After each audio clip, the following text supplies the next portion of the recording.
شکوا کیا ہے؟ نوکری نہیں ملتی تو کیوں پڑھنے جائیں؟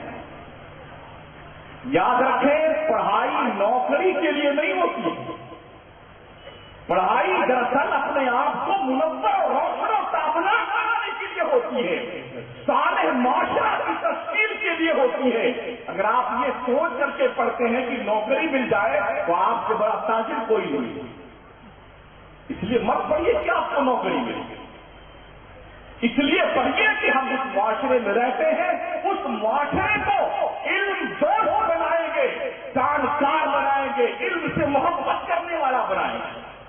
میرے آقا علیہ السلام کی پیارے دیوانوں، میں عرض کرنا چاہتا ہوں آپ سے، اسلام کا جو میسج ہے پڑھائی کا، جتنا زور تعلیم پر اسلام نے دیا ہے اتنا زور کسی مذہب نے تعلیم پر نہیں دیا ہے۔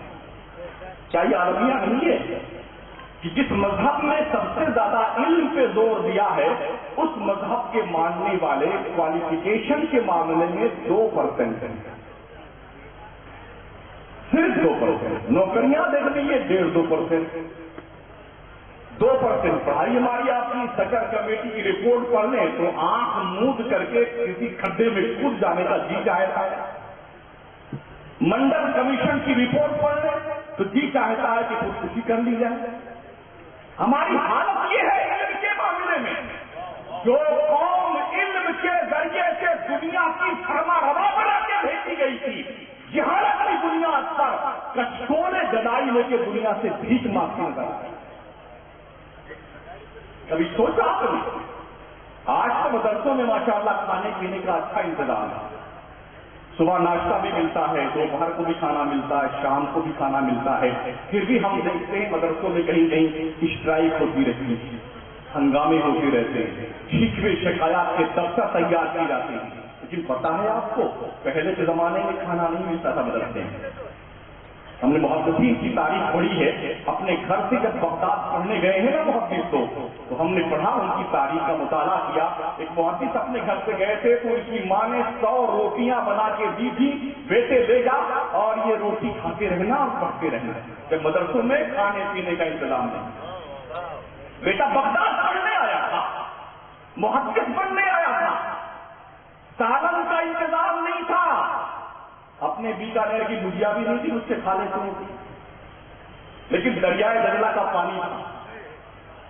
جب بھوک لگتی تو ایک روٹی لے کے آتے، پیالہ لے کے آتے، دجلہ کنارے پہنچتے، پانی بھر لیتے پیالے میں، روٹی اسی میں توڑ لیتے، کھا لیتے اور پڑھتے رہتے۔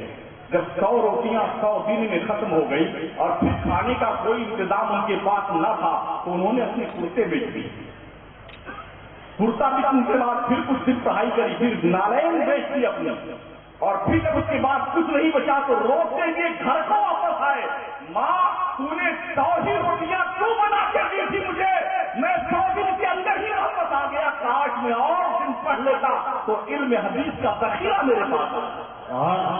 یہ تعلیم کا شوق ہے۔ ہم نے ایسے محدثین کی جو ہے ہسٹری پڑھی ہے جنہوں نے اپنے انگلیوں سے قلم سے 2-2 ہزار جلدیں حدیث کی لکھی ہیں۔